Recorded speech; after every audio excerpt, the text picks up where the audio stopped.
നമസ്കാരം, ഗൾഫ് 18ലേക്ക് സ്വാഗതം. ആദ്യം നോക്കാം പ്രധാന വാർത്തകൾ. UAE സുൽത്താനും സംഘവും ബഹിരാകാശത്തേക്ക് 6 മാസത്തെ യാത്രയ്ക്ക് നാളെ പുറപ്പെടും. യാത്ര വിജയിച്ചാൽ രാജ്യത്തെയും സുൽത്താനെയും കാത്തിരിക്കുന്നത് റെക്കോർഡുകൾ.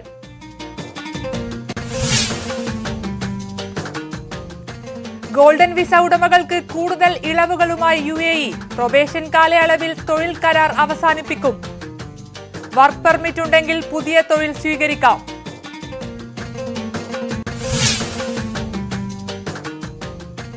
CM രവീന്ദ്രൻ നാളെ EDക്ക് മുന്നിൽ. ലൈഫ് മിഷൻ കേസിൽ ചോദ്യം ചെയ്യലിന് പിന്നാലെ അറസ്റ്റിന് സാധ്യത. വിവാദങ്ങൾ സഭയിൽ ഉയർത്താൻ പ്രതിപക്ഷം. സഭാ ദൃശ്യങ്ങൾ പകർത്തുന്നതിലെ മാധ്യമ വിലക്ക് പിൻവലിക്കണമെന്ന് VD സതീശൻ.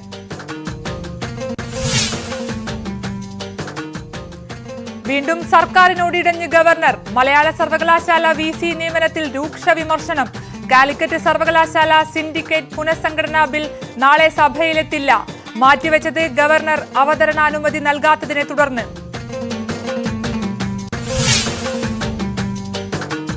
ഡൽഹി ഉപമുഖ്യമന്ത്രി മനീഷ് സിസോദിയ അറസ്റ്റിൽ. മദ്യനയ അഴിമതി കേസിൽ CBI ചോദ്യം ചെയ്തത് 8 മണിക്കൂർ. ജനാധിപത്യത്തിലെ കറുത്ത ദിനമെന്ന് AAP.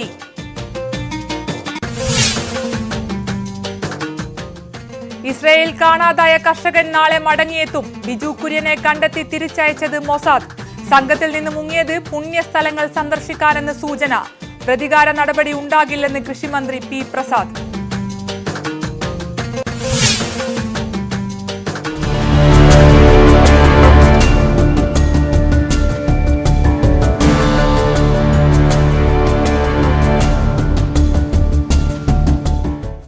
പ്രവാസിയെ തട്ടിക്കൊണ്ടുപോയി പണം കവർന്ന കേസിൽ മർദ്ദന ദൃശ്യം പുറത്ത്. അബ്ദുൾ ഖാദറിനെ റിസോർട്ടിൽ കെട്ടിയിട്ട് മർദ്ദിച്ചത് കാമുകിയും സംഘവും.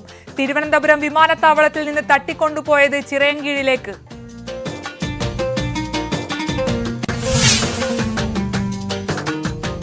പിന്നാക്ക വോട്ടുകൾ ഉറപ്പിക്കാൻ കോൺഗ്രസ്. അധികാരത്തിലെത്തിയാൽ ജാതി സെൻസസ് നടത്തും. OBC ക്ഷേമത്തിന് പ്രത്യേക മന്ത്രാലയം രൂപീകരിക്കുമെന്നും പ്ലീനറി സമ്മേളനത്തിൽ പ്രഖ്യാപനം. പ്രധാനമന്ത്രിക്കെതിരെ ആഞ്ഞടിച്ച് രാഹുൽ ഗാന്ധി.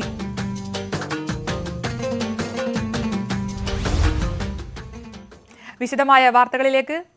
UAE സുൽത്താൻ അൽ നിയാദിയും സംഘവും നാളെ ഒരു യാത്ര പുറപ്പെടുകയാണ്. യാത്ര ഏതെങ്കിലും നാട്ടിലേക്കല്ല, ബഹിരാകാശത്തേക്കാണ്.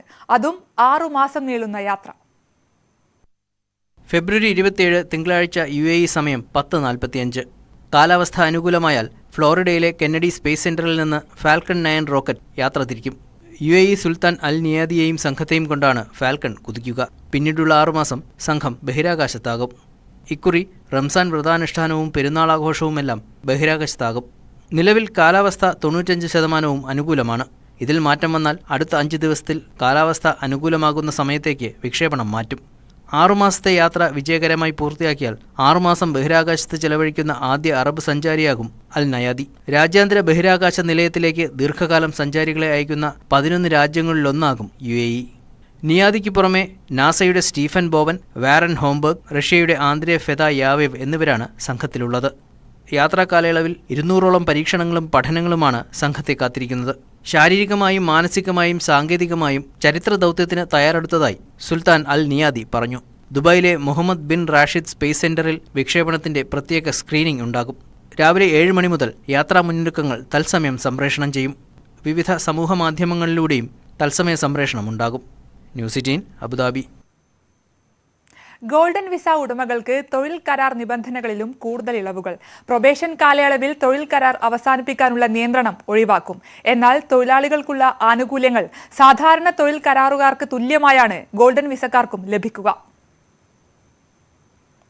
UAE-യിലെ തൊഴിൽ നിയമം ആർട്ടിക്കിൾ 9 അനുസരിച്ച് പ്രൊബേഷൻ കാലയളവിൽ തൊഴിൽ കരാർ അവസാനിപ്പിച്ചാൽ സ്ഥിരം വർക്ക് പെർമിറ്റിലുള്ള ജീവനക്കാരന് പുതിയ ജോലിയിൽ പ്രവേശിക്കാനാകില്ല. എന്നാൽ ഗോൾഡൻ വിസ ഉടമയ്ക്ക് ഇത്തരം നിബന്ധനകൾ ബാധകമാകില്ല. സാധുവായ കാരണമില്ലാതെ തൊഴിൽ കരാർ അവസാനിപ്പിക്കുന്ന ജീവനക്കാർക്ക് 1 വർഷത്തെ തൊഴിൽ വിലക്ക് ഏർപ്പെടുത്താൻ സ്ഥാപനങ്ങൾക്ക് അധികാരമുണ്ട്. എന്നാൽ ഗോൾഡൻ വിസ ഉടമകൾക്ക് ഈ കാലയളവിൽ പുതിയ വർക്ക് പെർമിറ്റിൽ ജോലിയിൽ പ്രവേശിക്കുന്നതിനും വിലക്കുണ്ടാകില്ല. എന്നാൽ ഗ്രാറ്റുവിറ്റി അടക്കമുള്ള ആനുകൂല്യങ്ങൾ സാധാരണ തൊഴിൽ കരാറുകാർക്ക് തുല്യമായാകും ലഭിക്കുക. 5 വർഷത്തിൽ താഴെ തുടർച്ചയായി ജോലി ചെയ്യുകയാണെങ്കിൽ ഒരു ജീവനക്കാരന് 21 ദിവസത്തെ അടിസ്ഥാന ശമ്പളമാണ് ഗ്രാറ്റുവിറ്റി. 5 വർഷത്തിലധികം ജോലി തുടർന്നാൽ ഗ്രാറ്റുവിറ്റി 30 ദിവസത്തെ അടിസ്ഥാന ശമ്പളത്തിന് തുല്യമാകും. ഗോൾഡൻ വിസ ഉടമകളുടെ പാസ്പോർട്ട്, എമിറേറ്റ്സ് ID എന്നിവ മാനവ വിഭവശേഷി സ്വദേശീവൽക്കരണ മന്ത്രാലയത്തിന് സമർപ്പിച്ച് തൊഴിലുടമകൾ തൊഴിൽ കരാർ ഉറപ്പുവരുത്തണം. വർക്ക് പെർമിറ്റ് ഉറപ്പാക്കി മാത്രമേ ഗോൾഡൻ വിസ ഉടമകൾക്കും ജോലിയിൽ പ്രവേശിക്കാനാകൂ. News 18 Abu Dhabi. ലൈഫ് മിഷൻ കോഴക്കേസിൽ മുഖ്യമന്ത്രിയുടെ അഡീഷണൽ പ്രൈവറ്റ് സെക്രട്ടറി CM രവീന്ദ്രനെ നാളെ എൻഫോഴ്സ്മെന്റ് ഡയറക്ടറേറ്റ് ചോദ്യം ചെയ്യും. സ്വർണ്ണക്കടത്ത് കേസ് പ്രതി സ്വപ്ന സുരേഷിന്റെ മൊഴിയുടെയും ചാറ്റ് സന്ദേശങ്ങളുടെയും പശ്ചാത്തലത്തിലാണ് ചോദ്യം ചെയ്യുന്നത്. മുഖ്യമന്ത്രിയുടെ അഡീഷണൽ പ്രൈവറ്റ് സെക്രട്ടറി CM രവീന്ദ്രനെ ചോദ്യം ചെയ്യുന്നതിലൂടെ ലൈഫ് മിഷൻ കോഴ ഇടപാടിലെ ചുരുളുകൾ അഴിക്കാനാകുമെന്നാണ് ഇഡിയുടെ പ്രതീക്ഷ. റെഡ് ക്രിസന്റ് നൽകിയ 19 കോടി രൂപയിൽ 4.50 കോടിയാണ് കമ്മീഷൻ അടിസ്ഥാനത്തിൽ ഉദ്യോഗസ്ഥർക്കും മറ്റുള്ളവർക്കുമായി കോഴ നൽകിയിരിക്കുന്നത്. M ശിവശങ്കറിന് പുറമെ അത് ആർക്കെല്ലാം വിതരണം ചെയ്യപ്പെട്ടു എന്നതടക്കമുള്ള കാര്യങ്ങൾ രവീന്ദ്രന് അറിയാനാകുമെന്ന് അന്വേഷണ സംഘം കരുതുന്നത്. അതുകൊണ്ട് തന്നെ രവീന്ദ്രനെ 2-3 ദിവസം തുടർച്ചയായി ചോദ്യം ചെയ്യേണ്ടി വരുമെന്നും ഇഡി ഉദ്യോഗസ്ഥർ സൂചിപ്പിക്കുന്നു. നാളെ രാവിലെ 10 മണിയോടെ കൊച്ചിയിലെ ഇഡി ആസ്ഥാനത്താണ് ചോദ്യം ചെയ്യൽ. M ശിവശങ്കറിനെ 9 ദിവസം തുടർച്ചയായി ചോദ്യം ചെയ്തെങ്കിലും വിലപ്പെട്ട വിവരങ്ങൾ ലഭിച്ചിട്ടില്ലെന്നാണ് സൂചന. ഈ സാഹചര്യത്തിൽ കൂടിയാണ് മുഖ്യമന്ത്രിയുടെ ഓഫീസുമായി ബന്ധപ്പെട്ട മറ്റൊരു ശക്തനായ ആളെ വിളിച്ചു വരുത്തുന്നത്.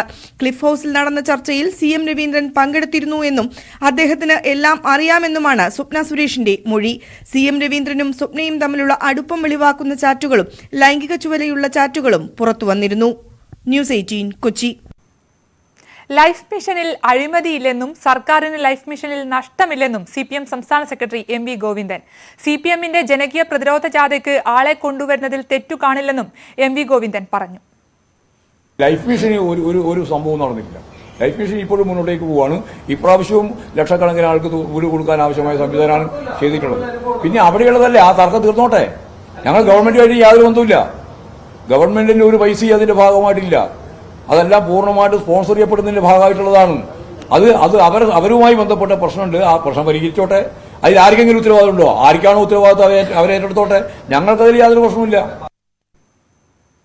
ED അന്വേഷണം അവസാനിച്ചു എന്ന് പറഞ്ഞവർക്ക് ഇപ്പോൾ കാര്യങ്ങൾ മനസ്സിലായി കാണുമെന്ന് കേന്ദ്രമന്ത്രി V മുരളീധരൻ. ഏതറ്റം വരെയും പോയി കുറ്റക്കാരെ കണ്ടെത്തും.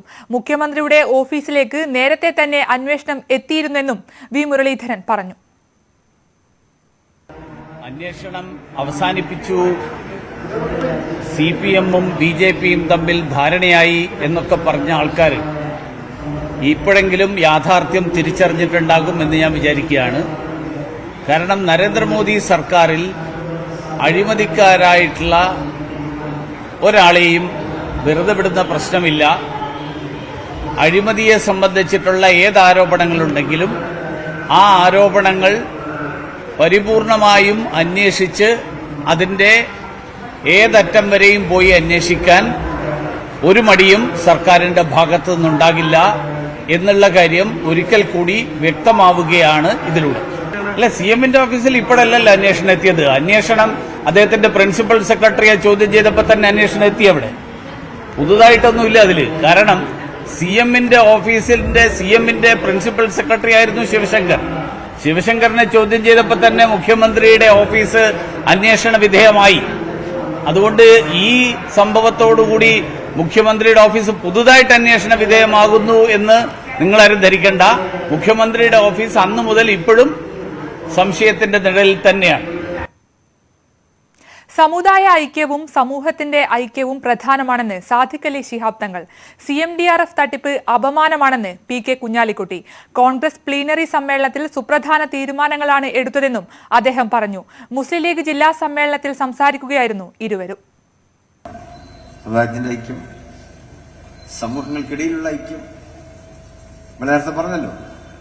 ഒരു നിലക്കും ഐക്യത്തിന് വിഘാതം സൃഷ്ടിക്കുന്ന ഒരു നോട്ടം പോലും മുസ്ലിം ലീഗ് പ്രവർത്തകന്മാരിൽ നിന്നും ഉണ്ടാകാൻ പാടില്ല എന്നിവിടെ ഞാൻ സ്നേഹപൂർവ്വം ഓർമ്മപ്പെടുത്തുകയാണ്. പ്രളയകാലത്ത് പിരിപ്പിച്ച പണം പോലും അർഹർക്ക് കൊടുക്കാതെ വല്ലവന്റെയും പോക്കറ്റിലേക്ക് തട്ടിമാറ്റുന്ന ഒരു ഭരണ സംവിധാനം എന്ന് പറയുന്നത് അപമാനകരമാണ്. സംസ്ഥാനത്തെ സംബന്ധിച്ചിടത്തോളം നമുക്കറിയാം, ഭരണമാറ്റം എന്നുള്ളത് പ്രതീക്ഷിക്കാത്ത സമയത്ത് വരും. നയപരമായി തന്നെ അത് ഇന്ത്യ രാജ്യത്ത് മതേതര കക്ഷികൾ കൈകാര്യം ചെയ്യും. അതിന്റെ ലക്ഷങ്ങൾ കണ്ടു തുടങ്ങി. മുന്നണി രാഷ്ട്രീയം വളരെ ശക്തമായി കൊണ്ടുവരാൻ വേണ്ടി ഇന്ത്യൻ നാഷണൽ കോൺഗ്രസ് 2-3 ദിവസമായി എടുത്ത തീരുമാനങ്ങൾ ശ്രദ്ധേയമാണ്. രാജ്യത്ത് രാഷ്ട്രീയമായ മാറ്റങ്ങൾ ഉണ്ടാക്കാൻ പോകുന്ന പ്രമേയങ്ങളാണ്, തീരുമാനങ്ങളാണ് ഇന്ത്യൻ നാഷണൽ കോൺഗ്രസ് അതിന്റെ പ്ലീനറി സമ്മേളനത്തിൽ എടുത്തിരിക്കുന്നത്. ഉന്നത വിദ്യാഭ്യാസ മേഖലയിൽ സർക്കാർ ഗവർണർ പോരുമുറുകുന്നു. മലയാളം സർവകലാശാല VC നിയമനത്തിൽ സർക്കാരിനെ രൂക്ഷമായി വിമർശിച്ച് ഗവർണർ ആരിഫ് മുഹമ്മദ് ഖാൻ. സെർച്ച് കമ്മിറ്റിയിലേക്ക് ഗവർണറുടെ പ്രതിനിധിയെ സർക്കാർ വീണ്ടും ആവശ്യപ്പെട്ടതാണ് വിമർശനത്തിന് കാരണം. മലയാളം സർവകലാശാല VC നിയമനത്തിനായി ഗവർണറെ മറികടന്ന് സർക്കാർ സെർച്ച് കമ്മിറ്റി രൂപീകരിക്കുന്നതാണ് ഗവർണറെ ചടുപ്പിച്ചത്. സർക്കാർ രൂപീകരിക്കുന്ന സെർച്ച് കമ്മിറ്റിയിലേക്ക് ഗവർണറുടെ പ്രതിനിധിയെ വീണ്ടും ആവശ്യപ്പെട്ടതോടെ ഗവർണർ നിലപാട് ഘടിപ്പിച്ചു. ഉന്നത വിദ്യാഭ്യാസ സെക്രട്ടറിക്ക് നൽകിയ മറുപടി കത്തിൽ രോഷം പ്രകടമാക്കിയാണ് ഗവർണർ ആരിഫ് മുഹമ്മദ് ഖാന്റെ പ്രതികരണം. എന്തു നിയമത്തിന്റെ അടിസ്ഥാനത്തിലാണ് സർക്കാർ കത്തയച്ചതെന്ന് ഗവർണർ ചോദിക്കുന്നു. UGC പ്രതിനിധിയെ ഉൾപ്പെടുത്തി സെർച്ച് കമ്മിറ്റി രൂപീകരിച്ചപ്പോൾ സർക്കാർ പ്രതിനിധിയെ നൽകിയില്ലെന്നും കത്തിൽ ഗവർണർ ചൂണ്ടിക്കാണിച്ചു. ചാൻസലറായ ഗവർണറുടെ നിർദ്ദേശം തള്ളി സ്വന്തം നിലയ്ക്ക് സെർച്ച് കമ്മിറ്റി രൂപീകരിക്കാനായിരുന്നു സർക്കാർ നീക്കം. അതിലേക്ക് ഗവർണറുടെ പ്രതിനിധിയെ നൽകണമെന്നാവശ്യപ്പെട്ട് 2 തവണ ഉന്നത വിദ്യാഭ്യാസ സെക്രട്ടറി രാജ്ഭവന് കത്തയച്ചിരുന്നു. ഇതിനുള്ള മറുപടിയായാണ് ഗവർണറുടെ നിർദ്ദേശപ്രകാരം രാജ്ഭവൻ സെക്രട്ടറി കത്തു നൽകിയത്. ചാൻസലറുടെ അധികാരം വെട്ടിക്കുറയ്ക്കുന്ന ബില്ലിൽ ഗവർണർ ഒപ്പിടാത്തതിനാൽ അതിന് നിയമപരമായ സാധുതയില്ല. പിന്നെ എങ്ങനെയാണ് ഇത്തരത്തിലുള്ളൊരു നടപടിയുമായി സർക്കാർ മുന്നോട്ടു പോകുന്നതെന്ന് ഗവർണർ ചോദിച്ചു. ന്യൂസ് 18 തിരുവനന്തപുരം. കാലിക്കറ്റ് സർവകലാശാല സിൻഡിക്കേറ്റ് പുനഃസംഘടനാ ബിൽ നാളെ നിയമസഭയിൽ കൊണ്ടുവരാനുള്ള തീരുമാനത്തിൽ നിന്ന് സർക്കാർ പിന്മാറി. ഗവർണർ അവതരണ അനുമതി നൽകാത്തതിനെ തുടർന്നാണ് തീരുമാനം. ഖജനാവിന് അധിക സാമ്പത്തിക ബാധ്യത ഉണ്ടാകുന്ന ബിൽ അവതരിപ്പിക്കണമെങ്കിൽ ഗവർണറുടെ മുൻകൂർ അനുമതി വേണം. സിൻഡിക്കേറ്റിലേക്ക് അംഗങ്ങളെ നോമിനേറ്റ് ചെയ്യാനായിരുന്നു ബില്ലിലൂടെ സർക്കാർ ഉദ്ദേശിച്ചിരുന്നത്. സിൻഡിക്കേറ്റിൽ പ്രതിപക്ഷത്തെ ഒഴിവാക്കാനാണ് സർക്കാർ ശ്രമം എന്ന ആരോപണവും ഉയർന്നിരുന്നു. നിയമസഭയിലെ ദൃശ്യങ്ങൾ പകർത്തുന്നതിന് മാധ്യമങ്ങൾക്ക് ഏർപ്പെടുത്തിയ വിലക്ക് പിൻവലിക്കണമെന്ന് പ്രതിപക്ഷ നേതാവ് VD സതീശൻ.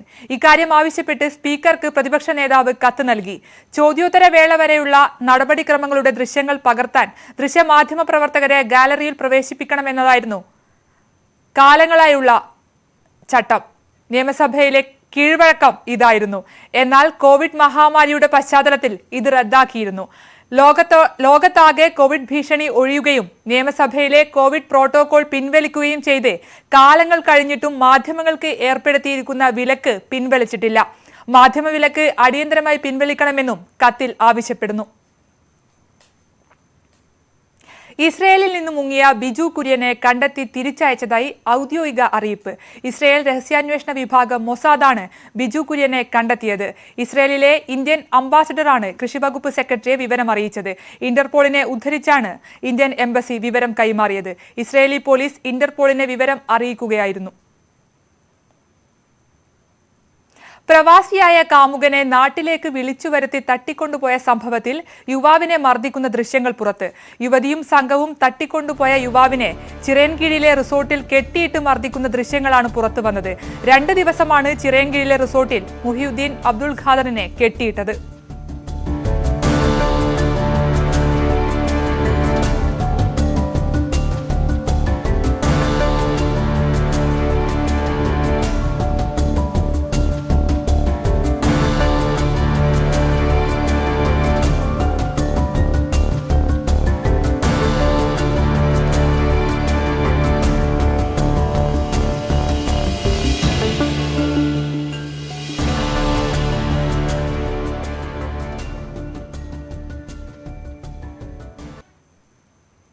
പാലക്കാട് തൃത്താലയ്ക്ക് സമീപം വീടിനകത്ത് ഉഗ്രസ്ഫോടനം.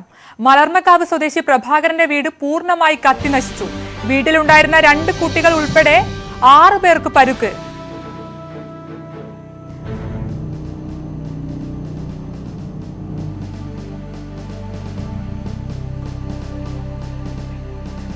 വിവരങ്ങളുമായി പ്രസാദ് ഉടുമ്പിശ്ശേരി ചേരുന്നു. പ്രസാദ്, എപ്പോഴായിരുന്നു അപകടം? ഈ സ്ഫോടനത്തിന് പിന്നിലെ കാരണം എന്തായെന്ന് വ്യക്തമായോ? അതിന് വൈകിട്ട് 7 മണിയോടുകൂടിയാണ് ഈ സംഭവം നടക്കുന്നത്. തൃത്താല മലബർക്കാവ് സ്വദേശി പ്രഭാകരൻ അദ്ദേഹം ഈ ക്ഷേത്രങ്ങളിൽ വെടിവഴിപാട് നടത്തി കൊടുക്കുന്നതിന് ചുമതലയുള്ള ആളാണ്. അങ്ങനെ വെടിമരുന്ന് വീട്ടിൽ സൂക്ഷിച്ചിരുന്നു എന്നുള്ളതാണ് ഇപ്പോൾ കിട്ടുന്ന പ്രാഥമികമായ സൂചന. അങ്ങനെ വെടിമരുന്ന് പൊട്ടിത്തെറിച്ചാണ് ഈ അപകടം ഉണ്ടായിട്ടുള്ളത്. വീട് ഏറെക്കുറെ തകർന്ന നിലയിലാണുള്ളത്. പരിക്കേറ്റ ആളുകളെ സ്വകാര്യ ആശുപത്രിയിൽ പ്രവേശിപ്പിച്ചിട്ടുണ്ട്. പക്ഷെ അവരുടെ പരിക്ക് അത്രത്തോളം ഗുരുതരമല്ല എന്നതാണ് ഇപ്പോൾ കിട്ടുന്ന വിവരം. അതോടൊപ്പം തന്നെ ഈ പൊട്ടിത്തെറിയിൽ ഉഗ്ര സ്ഫോടനത്തോടു കൂടിയാണ് ഈ ശബ്ദം, ഈ വെടിമരുന്ന് പൊട്ടിത്തെറിച്ചിട്ടുള്ളത്. അതുകൊണ്ട് സമീപത്തെ വീടുകൾക്ക് വിള്ളലുകളും സംഭവിച്ചിട്ടുണ്ട്. പാലക്കാട് തൃത്താലയ്ക്ക് സമീപം വീടിനകത്താണ് ഉഗ്രസ്ഫോടനം ഉണ്ടായിരിക്കുന്നത്. 2 കുട്ടികൾ ഉൾപ്പെടെ 6 പേർക്ക് പരുക്ക് എന്നാണ് ലഭിക്കുന്ന വിവരം. പ്രസാദ്, ഈ 2 കുട്ടികൾ ഉൾപ്പെടെ 6 പേർക്ക് പരുക്ക് എന്നാണ് നമുക്ക് ലഭിക്കുന്ന വിവരം. ഇത് ഈ വീട്ടിലുണ്ടായ ആളുകൾക്കാണോ? അവരുടെ ആരോഗ്യനില ഇപ്പോൾ എങ്ങനെയാണ്? അതിന് അവരുടെ ആരോഗ്യനില അതായത് അതീവ ഗുരുതരാവസ്ഥയിലുള്ളതല്ല എന്നുള്ളത് തന്നെയാണ് ഇപ്പൊ കിട്ടുന്ന വിവരം. അവരെ സമീപത്തെ സ്വകാര്യ ആശുപത്രിയിൽ പ്രവേശിപ്പിച്ചിട്ടുണ്ട്. എന്നാൽ വീടിന് കാര്യമായി വിള്ളലും അതോടൊപ്പം തന്നെ ഭാഗികമായി തകരുകയും ചെയ്തിട്ടുണ്ട്. ഇതിന് സമീപം ഈ ശബ്ദത്തിൽ ഉഗ്രസ്ഫോടനം ഉണ്ടായതിനെ തുടർന്ന് ഈ വീടിന് സമീപത്തുള്ള 20 മീറ്റർ ചുറ്റളവിലുള്ള വീടുകൾക്ക് വിള്ളൽ സംഭവിച്ചിട്ടുണ്ടെന്നും നാട്ടുകാർ പറയുന്നുണ്ട്. ഇയാൾ പ്രഭാകരൻ എന്ന് പറയുന്ന ആൾ നേരത്തെ പറഞ്ഞതുപോലെ തന്നെ ക്ഷേത്രങ്ങളിൽ വെടിവഴിപാട് നടത്തുന്ന അത്തരം ചുമതലയുള്ള ആളാണ്. അത്തരം കരാറെടുത്ത് നടത്തുന്ന തൊഴിലാളിയാണ്. അതുകൊണ്ട് തന്നെ അതിനാവശ്യമായ വെടിമരുന്ന് വീട്ടിൽ സൂക്ഷിച്ചിരുന്നു എന്നുള്ളതാണ് ഇപ്പോൾ കിട്ടുന്ന വിവരം. അതാണ് പൊട്ടിത്തെറിച്ച് ഈ അപകടം ഉണ്ടായിട്ടുള്ളത്. എന്തായാലും പരിക്ക് പറ്റിയവരുടെ ആരോഗ്യനിലയെ സംബന്ധിച്ച് ഇപ്പോൾ ലഭിക്കുന്ന അതീവ ഗുരുതരാവസ്ഥയിലുള്ളതല്ല എന്നുള്ളത് തന്നെയാണ്. ശരി, പ്രസാദ് ഉടുമ്പശ്ശേരിയാണ് വിവരങ്ങൾ പങ്കുവച്ചത്. മറ്റു വാർത്തയിലേക്ക്. മദ്യനയ അഴിമതി കേസുമായി ബന്ധപ്പെട്ട് ഡൽഹി ഉപമുഖ്യമന്ത്രി മനീഷ് സിസോദിയെ CBI അറസ്റ്റ് ചെയ്തു. ഡൽഹി CBI ആസ്ഥാനത്ത് 8 മണിക്കൂർ നീണ്ട ചോദ്യം ചെയ്യലിന് ഒടുവിലാണ് അറസ്റ്റ് രേഖപ്പെടുത്തിയത്. ഇതേ തുടർന്ന് CBI ആസ്ഥാനത്ത് കൂടുതൽ പോലീസിനെ വിന്യസിച്ച് സുരക്ഷ വർദ്ധിപ്പിച്ചു. കേസുമായി ബന്ധപ്പെട്ട് കഴിഞ്ഞ ഒക്ടോബറിൽ CBI 9 മണിക്കൂറോളം മനീഷ് സിസോദിയെ ചോദ്യം ചെയ്തിരുന്നു. 2021-22 ഡൽഹി മദ്യനയത്തിൽ ക്രമക്കേടുണ്ടെന്ന ആരോപണത്തിൽ ലഫ്റ്റനന്റ് ഗവർണറായിരുന്ന വിജയ് കുമാർ സക്സേനയാണ് CBI അന്വേഷണം പ്രഖ്യാപിച്ചത്.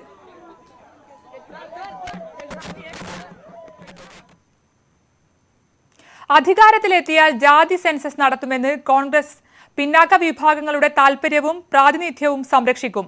OBC ക്ഷേമത്തിനായി പ്രത്യേക മന്ത്രാലയം രൂപീകരിക്കും. വനിതാ കമ്മീഷന് ഭരണഘടനാ പദവി നൽകുമെന്നും പ്ലീനറി സമ്മേളനത്തിൽ അവതരിപ്പിച്ച പ്രമേയത്തിൽ പറയുന്നു. പ്രധാനമന്ത്രി നരേന്ദ്രമോദിക്കെതിരെ രൂക്ഷ വിമർശനം രാഹുൽ ഉന്നയിച്ചു. സർക്കാരിന്റെ നയങ്ങൾ മൂലമാണ് അദാനി സമ്പന്നനായതെന്നും അദാനിയും മോദിയും ഒന്നാണെന്നും രാഹുൽ വിമർശിച്ചു. മേഘാലയ, നാഗാലാൻഡ് സംസ്ഥാനങ്ങളിലെ നിയമസഭാ തെരഞ്ഞെടുപ്പ് നാളെ. 60 സീറ്റുകളിലേക്കാണ് ഇരു സംസ്ഥാനങ്ങളിലും വോട്ടെടുപ്പ് നടക്കുക. മേഘാലയ ഭരിക്കുന്ന NPPക്ക് പുറമെ BJP, തൃണമൂൽ കോൺഗ്രസ് പാർട്ടികളും മത്സരരംഗത്തുണ്ട്. നാഗാലാൻഡിൽ നിലവിലെ ഭരണസഖ്യമായ യുണൈറ്റഡ് ഡെമോക്രാറ്റിക് അലയൻസിൽ NDPP, BJP, Naga people's front എന്നീ പാർട്ടികളാണുള്ളത്. Navakerala media icon award news 18 Keralam deputy news editor Aparna കുറുപ്പിന് സമ്മാനിച്ചു. കൊച്ചിയിൽ നടന്ന ചടങ്ങിൽ മന്ത്രി റോഷി അഗസ്റ്റിൻ പുരസ്കാരം നൽകി.